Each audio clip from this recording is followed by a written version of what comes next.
All right, everyone, welcome to another fantastic PAX Online channel. I know it's fantastic because I chose all the guests, so they're amazing. And you're going to meet them.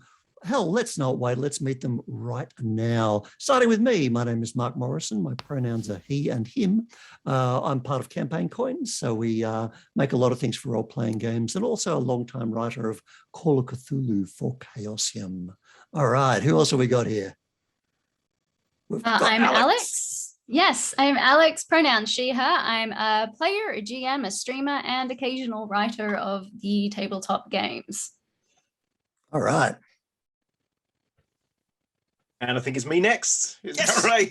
Yeah. I'm Jon Hodgson. I own a little games company called Handiwork Games, and we publish a Duet 5e hack called Beowulf Age of Heroes, which I write for, design for, make artwork for, and we pretty much do like loads of stuff.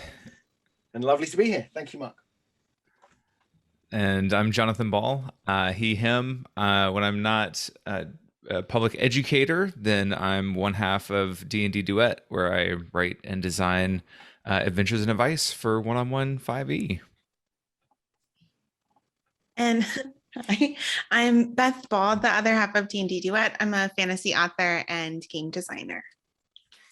All right. And of course, Beth and Jonathan are on your screen, but also in the same room because they're a fantastic couple. So you may now high five each other through the magic of television. Oh, look at that. Sensational. I should have said what we're talking about. Our panel topic is It Takes Two to D&D. Bang! What? I have to have 5 friends and we have to be utterly unable to schedule it and never play. That's how D&D works, right? And one of my friends is kind of annoying and some of them are great and some of them talk too long, but they bring snacks. Dungeons and Dragons is a fantastic part-time, and yes, split the party. It is designed for a bunch of people. But here we are in 2021 and it's sometimes safer just to be hanging out with one person within your home. And it's a lot easier just to play with one person. So I thought it would be awesome to gather Alex, a veteran dungeon master, veteran player, but new to duet play, Jonathan and Beth, who've explored it in detail, and Jon, who's actually designed a whole variant, to give you some ideas for your table. I do want to have a big disclaimer. We're talking about Dungeons and Dragons and playing it for solo, which is on one level nuts because it's not as Gary and Davis intended a long time ago. There are mini games designed from the ground up for one player and one GM, and they're frankly better at it. If you check out Party of One podcast, there are about 300 actual plays. So if you're just thinking, wow, I could play a role-playing game with one other person, oh boy, there's a lifetime of adventure waiting for you. But we're going to focus on D&D because, oh, I dig it. And I came up with the panel, so sucks to be everyone else. But in that D20 umbrella can be 13th Age, Pathfinder, Shadow of the Demon Lord, whatever you happen to play. But anyway, here we are at PAX Australia. So we'd like to welcome to Australia. I've actually got some international guests in as well. But I just want to, of course, it's not a PAX Australia panel without a bin chicken. So quoting Penny, my partner, behold, the majestic ibis, beloved of the ancient pharaohs, guide to the dead through the underworld. So that's a little moment of GMing. Let's talk about the experience of playing D&D with just one person. Alex, you have the freshest experience on the block. You've just run a game not 24 hours ago. Mm-hmm. Have you run for one player before? Oh, sorry, my cat was sitting on my keyboard and erasing all of my notes. Thank you. Nice. Never done that one before. Let's just hit Control Z a couple of times there. No, I have not had the experience of running for one player before. That is a brand new thing for me. All right. You're a gremlin. Sensational. You've been running D&D for yonks now. You're running Avernus. You've just done tons of campaigns. So, what's your immediate kind of takeaway from? Usually, there's a bunch of friends. This time, it's just one. How is that different? It was actually amazing. I think there's pictures of my setup there, and I really love my in-person setup. I've got a digital map screen. I've got little token stands that I put stickers on for minis, so I don't have like a massive bag of minis that stare at me because they're unpainted, sitting languishing in a desk drawer. Yeah, right. Everybody can relate to that. And it still looks really cool. But of course, being in lockdown for, I think somebody did the math, and it's over 200 days for Melbourne at this point, where I'm legally only allowed to have one person who I am allowed to see. So one-on-one D&D is kind of the only way I'm able to do it in person. And the experience of being able to sit down and get my setup all out and roll with physical dice and do all of that was actually just incredible. It was so refreshing, and I can't wait till I get to do it again. So from that aspect of it, it was exactly what I wanted and needed. Alex, actually, you were just on Yeah. national radio earlier in the week, talking about Briefly. the mental health benefits of Dungeons and Dragons during lockdown. Yeah. I was on Hack for a segment about staying connected during lockdown and how people are kind of staving off the lockdown loneliness. And for me, it's definitely tabletop games, and I play online with a group. But yeah, I hadn't really thought about the difference between playing online with a group and what you don't get out of that you do get playing in person. And it was a very, very quick reminder sitting down yesterday to actually play in person the only way that I possibly can with my one human being who I am allowed to physically see.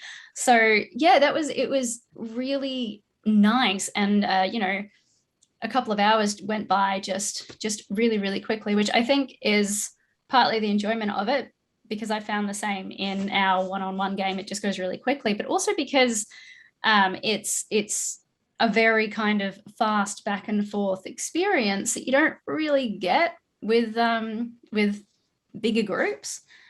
It's very quick.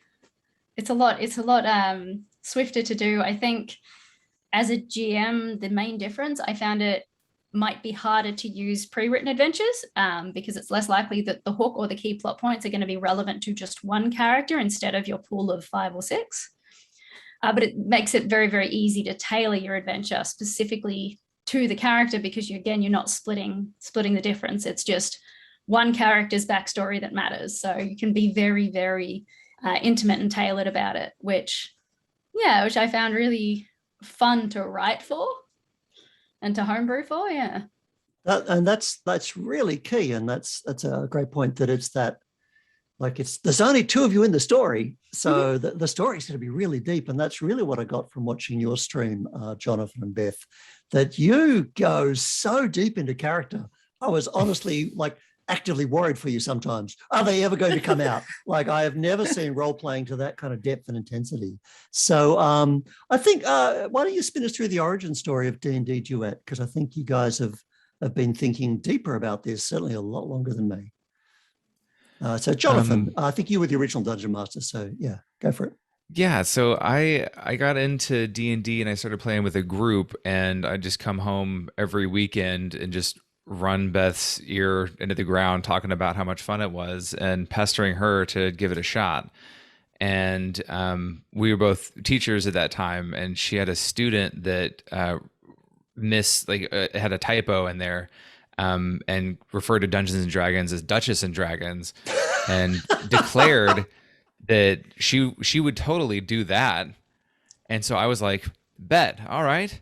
And so that kind of started our journey. I just kind of came up with a character that I thought that she'd like in a situation, and we had lots of conversation about it in the very beginning about what she was interested in, and got started from there.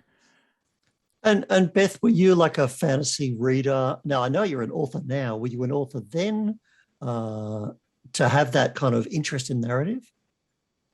So I was more of an aspiring author then. So I'd written some short stories and tried to write some novels, but could never quite finish the novel. So I had lots of started things. And I've always read and loved fantasy, but I didn't think that I would like D&D because I thought it was going to have too many rules and be really restrictive. And so it wasn't until we started playing that I saw like, okay, no, the rules are more like the skeleton that helps the story happen. And it was really helpful for me too, that he went ahead and narrowed in, like, I think you'll like these things. Like, I think you'll like to be a ranger or a druid. So we didn't have to get into the nitty gritty of, well, why are wizards and warlocks and sorcerers different? Because outside of D&D, those words could be used really interchangeably. Why aren't there mages? Where are they? And so that helped. Well, I mean, talk about just a fantastic lesson for Dungeon Masters everywhere.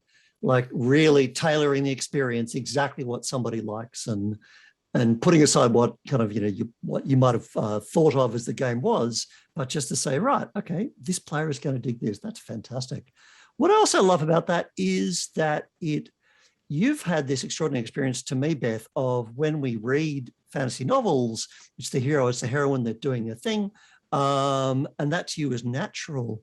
But none of us have had that kind of pure introduction. And I think, Jon, you're different again to all of us, because you have designed in this space specifically. So I think it was that kind of one hero experience that you were kind of going for when you came up with Beowulf. Yeah, I get asked this a lot, and I think the origin of what we did with Beowulf was actually the Beowulf story came first, and then through talking about wanting to make a sort of 5e variant that would sort of really promote the themes of Beowulf, then came the idea of, wouldn't it be great to do it for just one player, which as all the best ideas that oh yeah, there it is. Have I got one of them? Yeah, look, there's one there. I hope I've got one in here. I've actually got about 1,000 of them in here. Like all our sort of best ideas, it seemed like really naughty to try and do it, because D&D's not supposed to be that like that. And so we thought it would be fun to try, see if we could. There was a load of sort of mental teasers, if you like, to make the action economy work in 5e, and how do you deal with that sort of intense spotlight and all sorts of stuff. I mean, almost every part of it needed something, to be addressed. So yeah, but yeah, the sort of Beowulf legend came first, and it's so focused on the lone hero, and so many other legends are, that it sort of seemed something worthwhile, trying to pull together. Yeah, it's and Beth, like you said, you're an aspiring author. Am I right that playing D&D and the characters in the world, is that therefore push you into writing more, or is that just something happening simultaneously? It really did push me into writing more, because I had so many notes from our campaign, and I would write character journals and all these other things. I wrote backstories for NPCs that we met. And so I looked at it after a couple of months, and I had hundreds of pages worth of notes. And I was like, well, at this point, I could have written, this could be a novel if I rearranged it and organized it and everything. And so that really got me over the block I'd always had of like, I don't know that I can see this through like lengthwise, or that I can find the end of a story. And so that and writing for the blog really helped me get over a lot of the audience nervousness that I think we all have, but all writers have. And starting to write and publish the adventures for D&D Duet also helped with that too. So it was kind of one thing after another. And then I have a prop too. That's so exciting. Yay! Yay! Buried Heroes is my first novel, and so it came out last May. So my third novel just came out at the end of August. But yeah, this was our first game really in novel form. That's I love that. I mean, it's this creativity kind of sparking along. So the world of the books then, is that, Jonathan, you've created that world, and now Beth's grabbed it. Mine. That's mine now. I'm writing it. That's one of our favorite parts about the whole experience of making D&D Duet and playing together. Is it started off with a lot of my ideas and kind of focused in on this one little region, but even from the very beginning, we found that with one-on-one D&D, we're really co-creating the world together as we play. I don't know if you all have had the experience of the roles of traditional dungeon master and player kind of start to blend together a little bit, because the role-playing experience is so dense when you're playing one-on-one. The player can kind of like add in their ideas, and like they have so much agency in the world because it is so focused on them that the things that they come up with, a DM can just kind of like take that on and yes and that contribution, and by the end of it you have really kind of made the world together, and that's been really cool to see, and our kind of scope has only just kind of expanded and expanded. I absolutely admired watching that emotion and felt a bit bad for Alex because we are playing Beowulf on stream. And I thought, my God, Jonathan, he's just always throwing that narrative football to Beth and coming back. And I just am mean to you the whole time. Yeah, it's going to get worse too. Right. So, Alex, you've played a lot. What playing the game that we are? I think that's your experience of being the sole player. How did that kind of rewire the way you think about role playing or D&D, and what's different about Bladeswift to other characters you play? I found that with one-on-one, it's a lot harder to play an archetype, and when I play as part of a group, I'm a really big fan of taking a character who is an archetype, who is larger than life, putting a twist on it, putting a spin on it, but really playing, the hard-headed fighter with a heart of gold who is always up for a battle and who will always start a fight. It's really, really difficult to play an archetype when you're the only player because you have to compensate for other party members, and it will also apply to the GM, but in terms of skills and traits, and you have to build a very kind of nuanced, well-rounded character because your fantasy archetypes are not necessarily going to work solo, because they never have to, right? They're always, they've always got the wizard and the healer and all these other separate archetypes that come together to make a whole well-rounded person. Whereas if it's just you have to really focus on a character that is going to respond to situations in a much more nuanced way. That's really interesting, and I think that's maybe I got it from Beth and Jonathan, that feeling that the one-on-one play is a little bit more like a novel, whereas regular play is a bit more like a banging anime with lots like larger than life characters, but they're all kind of careening around. So, John, there must have been some magic moment in your design phase where you thought we're onto something with Beowulf, like when you were kind of moving those blocks around when you first time you sat down and it clicked. So, what do you think were the kind of the key moments there? I think it's really. I need to go back. We've got the whole design process happened in Discord, so it's all written down. So at some point I should go back and read it all. I don't know. I can make you up a story, but I don't know that there was a singular moment because there was so much. Really, it was the bit where we thought, yeah, okay, we can make this work, which actually came very early on, just out of sheer hubris, really. Was just the idea. Yeah, I reckon we can, we'll figure it out. Like for example, okay, so I'd mentioned the action economy stuff in 5e, which is sort of, in a way, this is boring rulesy stuff rather than the very interesting character-y stuff, which I'd like to come back to. But using sort of followers, as we'd called them, that sort of sidekick hireling thing, which is very traditional to D&D anyway. We knew we could fix the action economy with those followers, but that was by far and away the hardest part of the design process to nail that down. And that honestly took about a year until we were happy. And there were various iterations of it that will never see the light of day, when we cooked it down. So it was always a bit seat of the pants other than going, yeah, it'll be fine. Eventually this will work. But, I love to hear that. And it's part of the genius of Beowulf is the followers. And I love a game designer to say, that thing that's really simple and clever took me a year and we thought we were boned.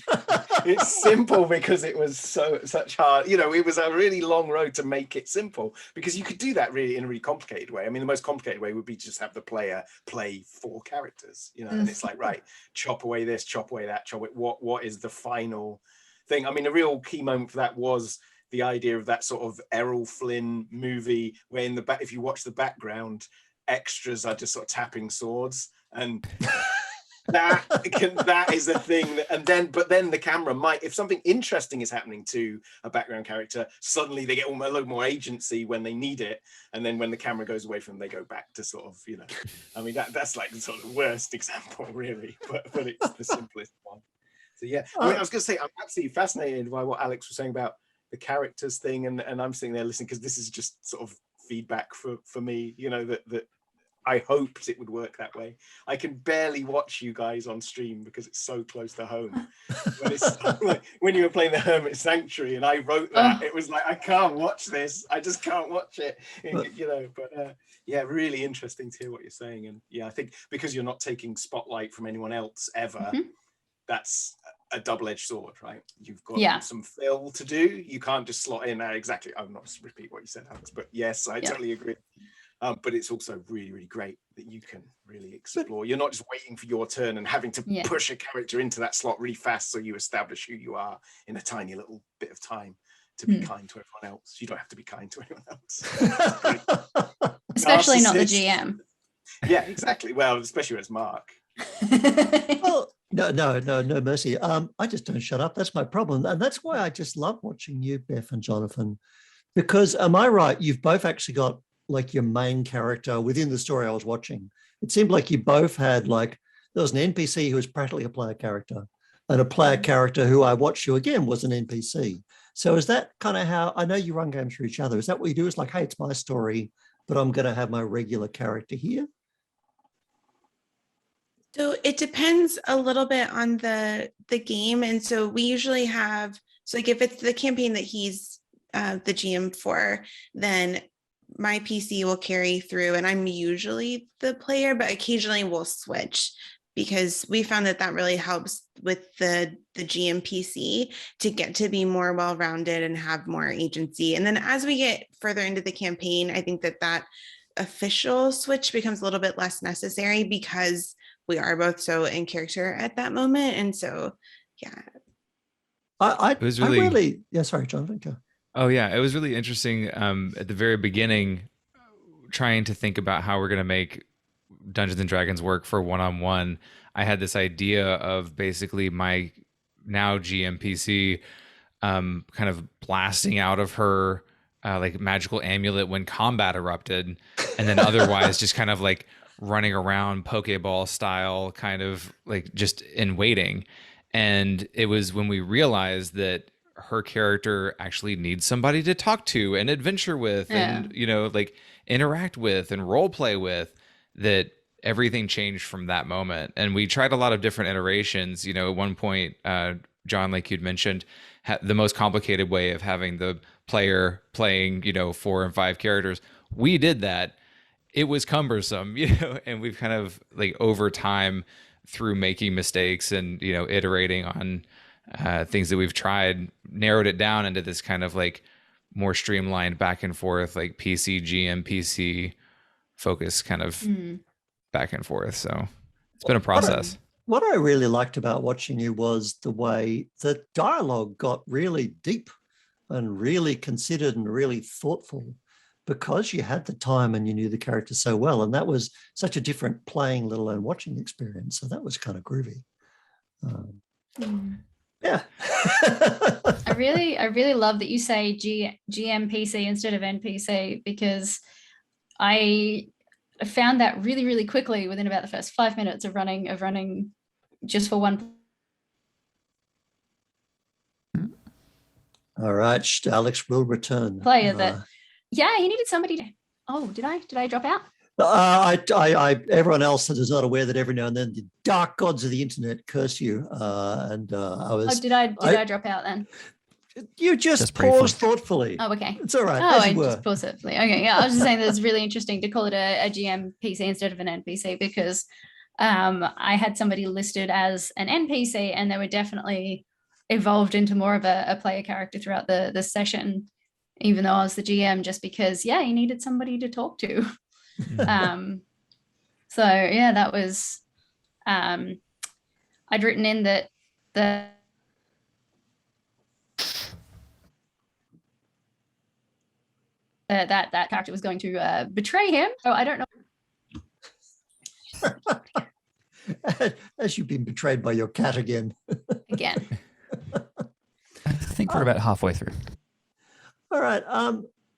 Jon, it's really interesting that with Beowulf, you've got a really fantastic range of kind of culturally interested, like you've looked at a whole bunch of Dark Ages stories and sagas.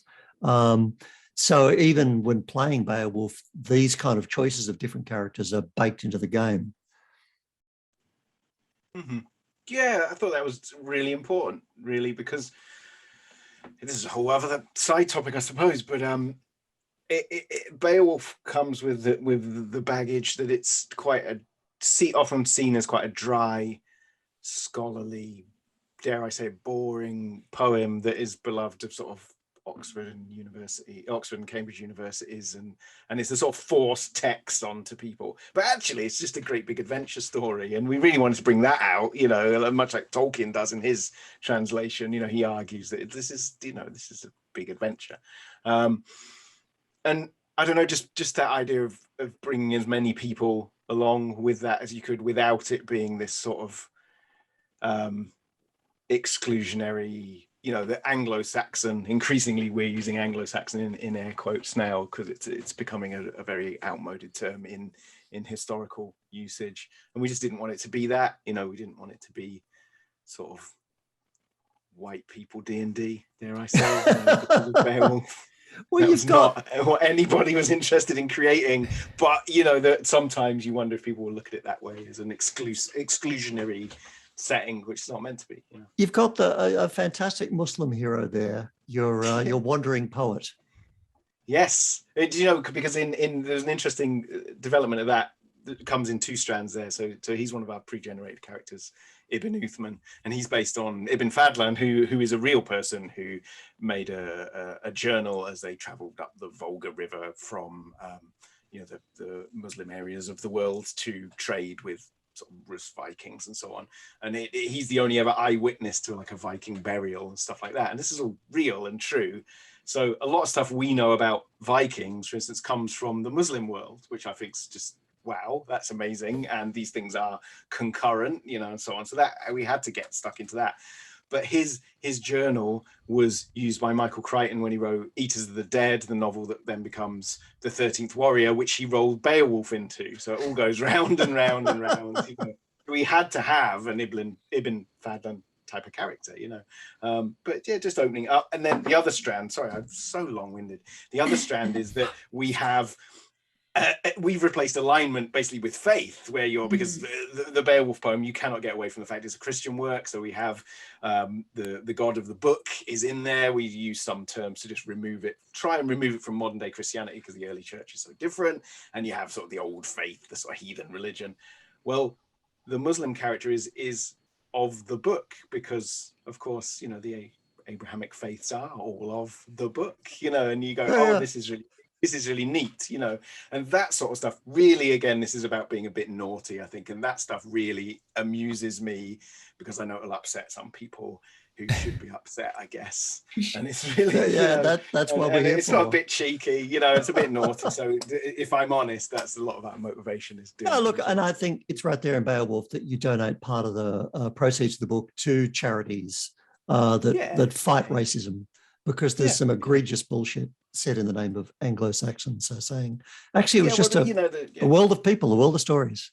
There's this idea that the past is sort of somehow a conservative place, because I don't know why, because I can't tell you that, because some people think that, and we suffer. There's things like there's runes that we can't use now because they've been co-opted into something hideous, so we thought, well, if those people buy our book, some of the money's going to go to, I'll get some more death threats now. I love it. Right. Well, speaking of lawful evil, you touched on something, which is alignment. That's really interesting to me. So, and this is something for kind of for everybody.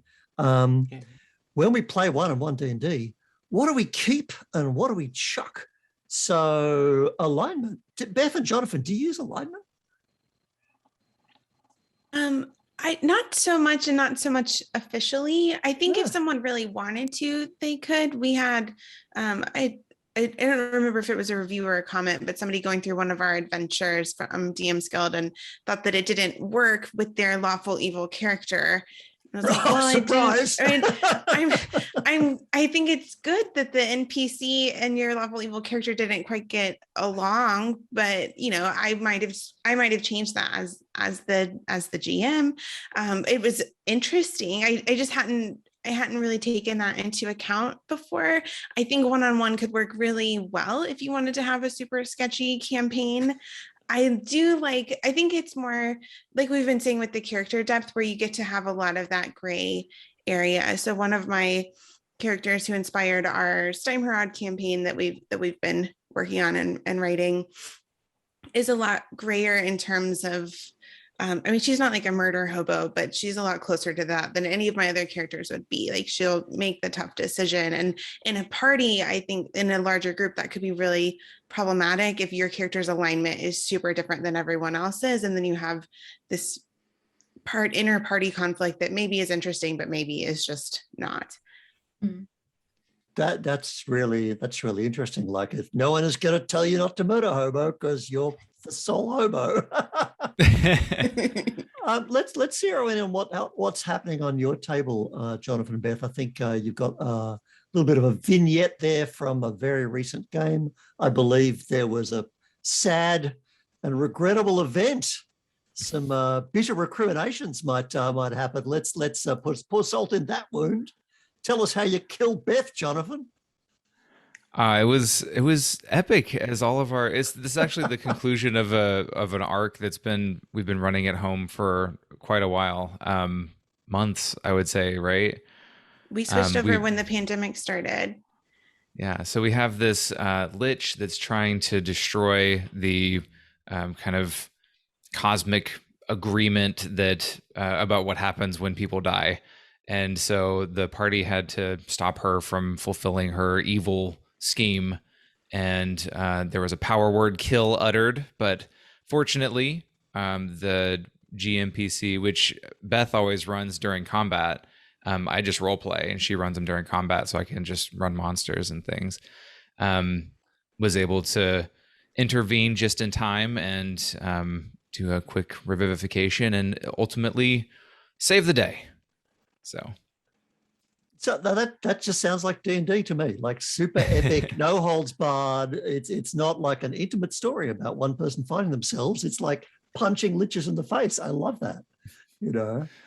It's both. Let's just a little crunchy again. John was talking about followers in Beowulf, but also like within Tasha and the Essentials kit, they have sidekicks. Beth and Jonathan, do you rate sidekicks? Is that a good way to kind of bulk out a party?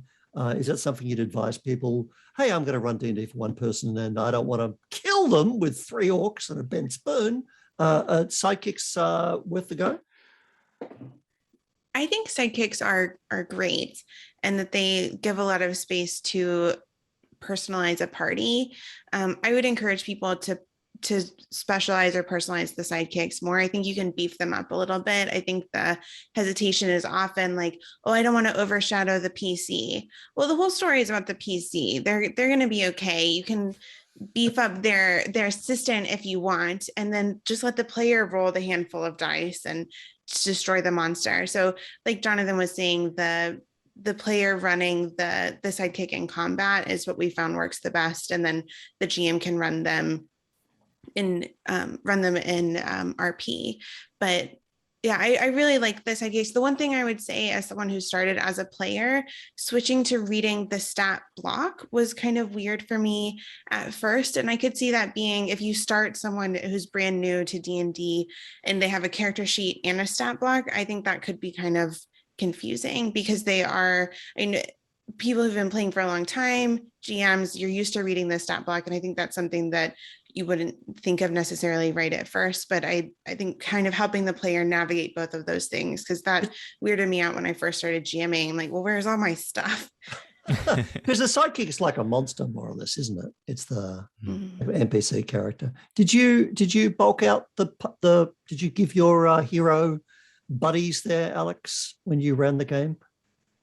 Not initially, because it was quite low level just to start with. But he's playing an artificer who is in the process of, well, before he got kidnapped because the GMPC betrayed him, he was in the process of creating a homunculus. So he's going to be building his own little army there. So I think that's probably the route I'll go down. I didn't want to give him too many things to deal with in our first like one-to-one session.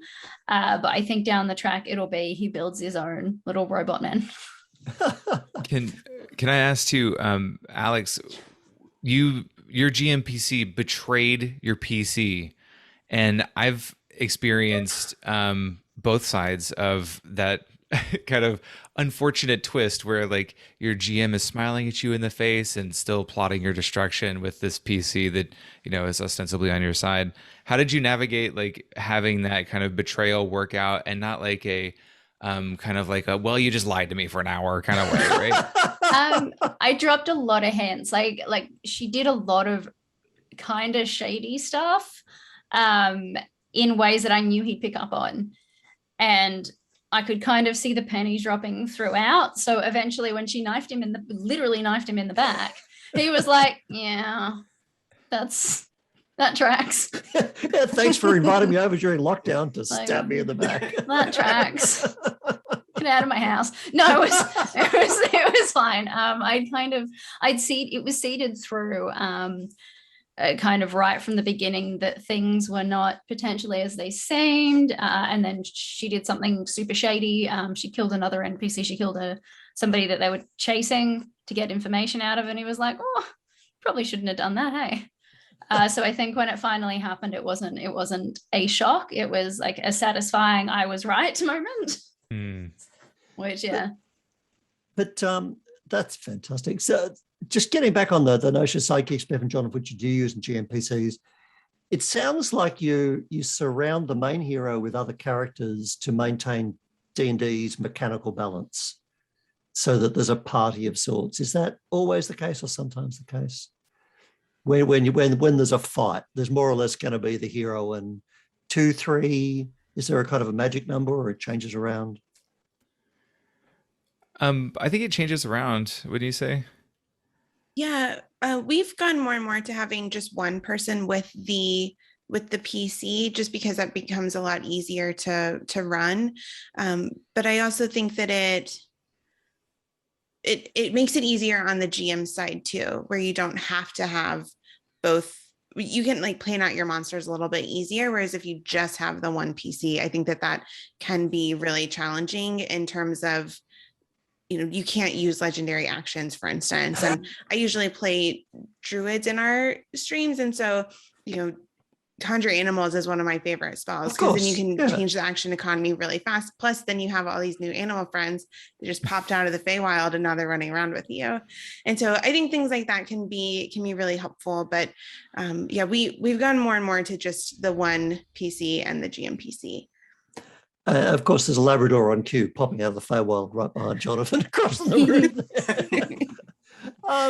So that's a way to bring in like extra characters in the party that are going to be throwing dice and stabbing. But followers, Jon and Beowulf, as a designer, you've crunched them much harder than that.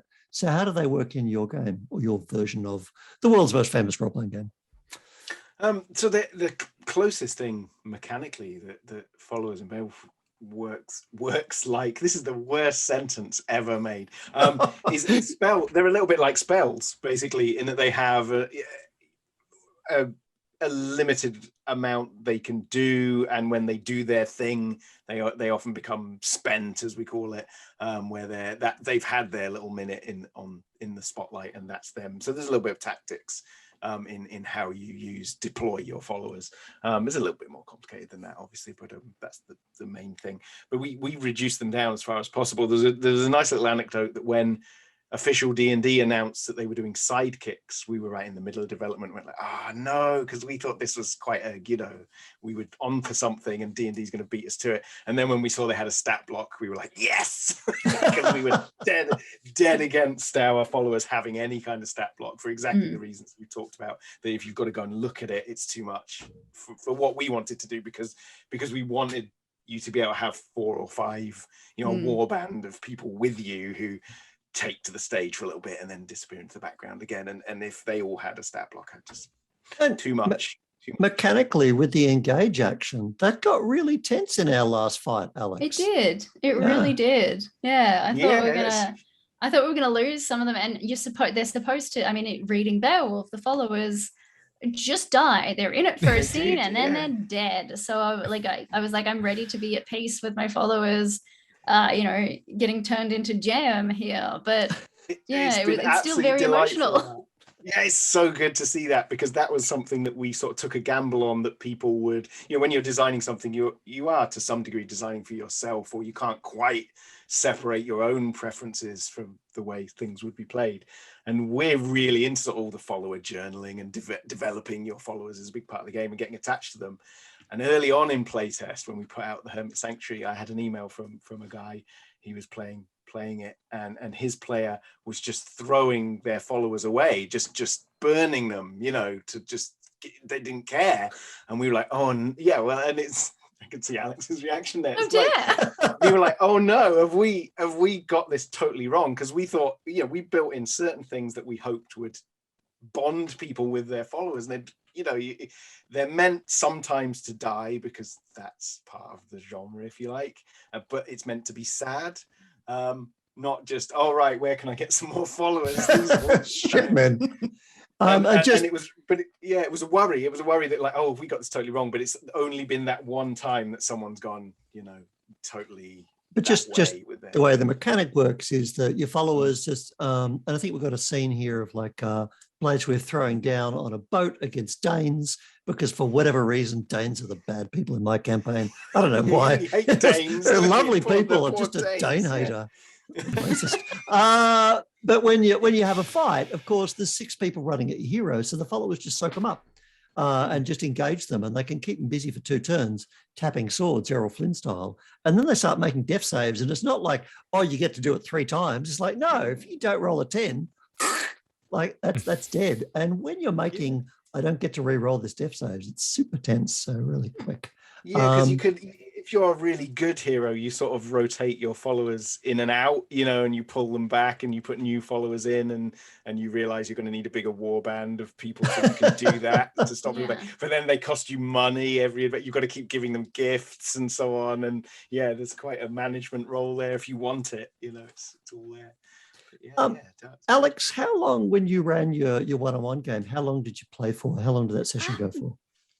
It went for about 2 hours, which was a bit longer than I actually thought it was going to go, because I was, as somebody who has GM'd for groups of all sizes, from 3 up to, I think the biggest group I've run is 8 at a convention, knowing how exhausting it is as a GM to be on all the time, and requiring that also from a player.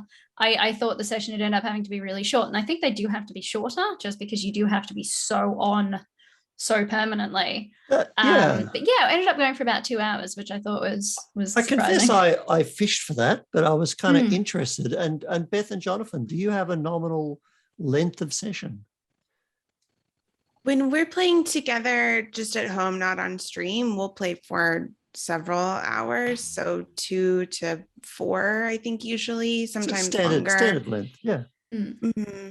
But on stream, we keep it a little bit shorter, because my extroversion energy starts to really decrease. So I'm like, we've got to keep this like pretty tight in.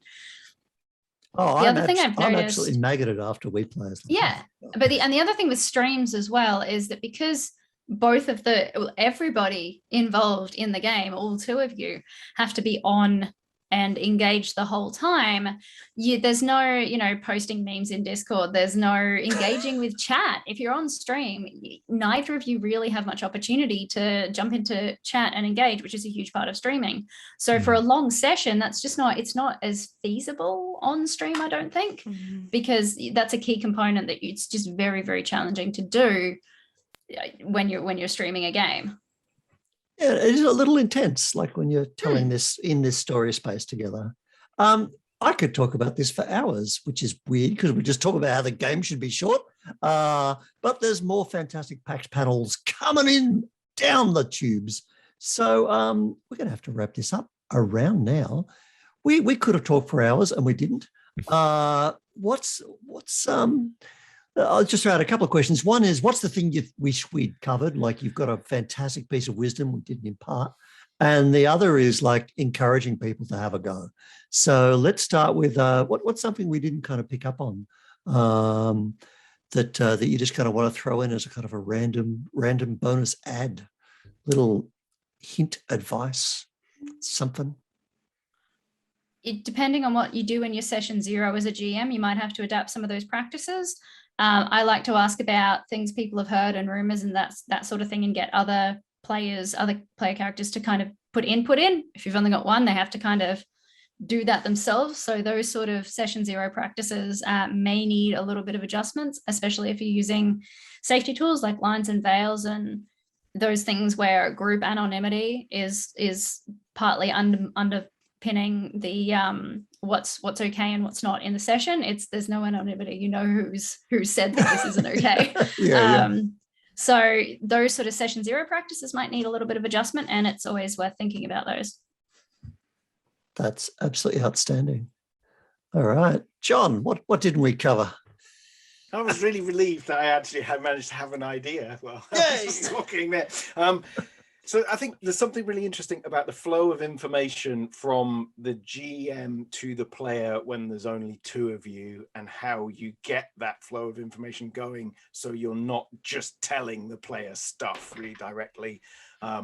In our particular instance, the followers are really useful because they're on the player's side. So if you can role play a follower giving some advice, that also leads into trust, works slightly differently. It's not as potentially adversarial, which I think is a really good thing. Obviously, apparently not for you, Mark, but you can your player has to trust you in a slightly different way, because there's not a group of you. You know, when there's 4 of you versus the GM, they can sort of cackle and it's all fun.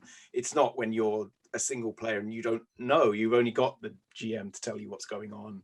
You're almost more vulnerable, I think, to being tricked in a way that could be funny with a group and not funny when it's one player. We sort of that's really good. Yeah. No, you just got to be careful that you're not making. I mean, it's good. It was a good example we talked about earlier on about Patrol. You really don't want the one player to just go, well, I'm just going, bye. You know, because if you've got a group, you might have somebody feel a little bit that way, but the group, you know, buoys you up and brings back the positivity. Whereas if it's a one player, don't make them feel terrible. You know, that would be a bizarre thing to do, wouldn't it? So yeah, I think that's quite important. All right, Beth, what didn't we get to? So I think that just general GM advice, your obligation is to the story and the player, kind of like Jon was just saying, not to the rules. And so if the rules aren't working for you in this particular instance, or you need to cut a monster's health in half all of a sudden, just do that. That's fine. Like, you don't owe the books or the stat block or anything that's like officially written anything. Like, you're co-telling a story, and so whatever you need to do at your table to enable the player to engage with you, and it's really that back and forth conversation, you're going to have so much more fun. Outstanding. That's great. Jonathan, you get to take us out. Oh my goodness. So I guess kind of like piggybacking off of what everybody's been saying is like, don't be afraid to really have the world and the story form around the character. And I feel like when I'm running a group game, I really don't want to like main character one particular player.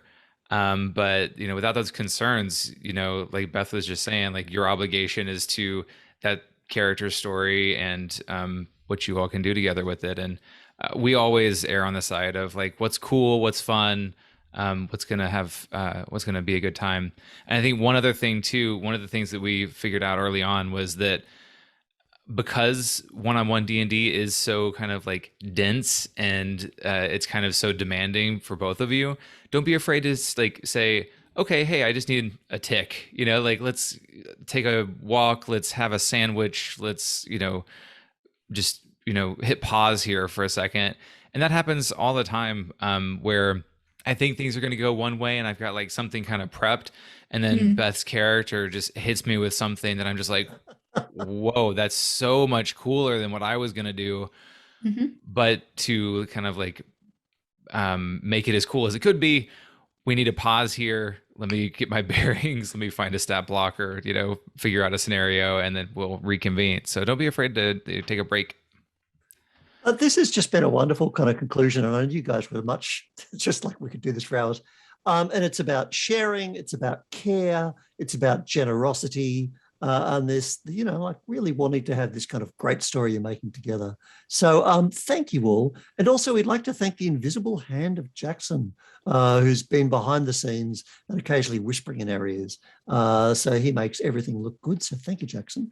I reckon you're wonderful people, and people should know where to find you to learn more about the things you write or do.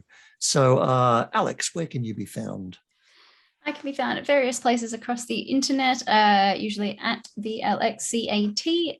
Mostly these days, I'm streaming on Campaign Coins with Mark, and occasionally other places that just crop up. All right, keep on cropping. All right, Jon, how do we find you? So you want to head to I love it, no one says that anymore, www.handiwork.games, and that's us. And you find all our social media on there as well. Sensational. And Beth? So I'm on Twitter at Grove Guardian, on Instagram at D&D Duet, and you can find us at dndduet.com, or if you like epic fantasy fiction, at bethballbooks.com. I think you've answered for both of you. But the D&D Duet blog is outstanding. You've covered so many great topics, and if people want to plunge in, and I hope so, it's a great place to start. Thank you, one and all. Enjoy the rest of your PAX Online. We certainly will. And keep on playing in any form and looking after each other. All right. Thanks, everyone. Bye. Yay, we're all waving. I don't know why. We just are.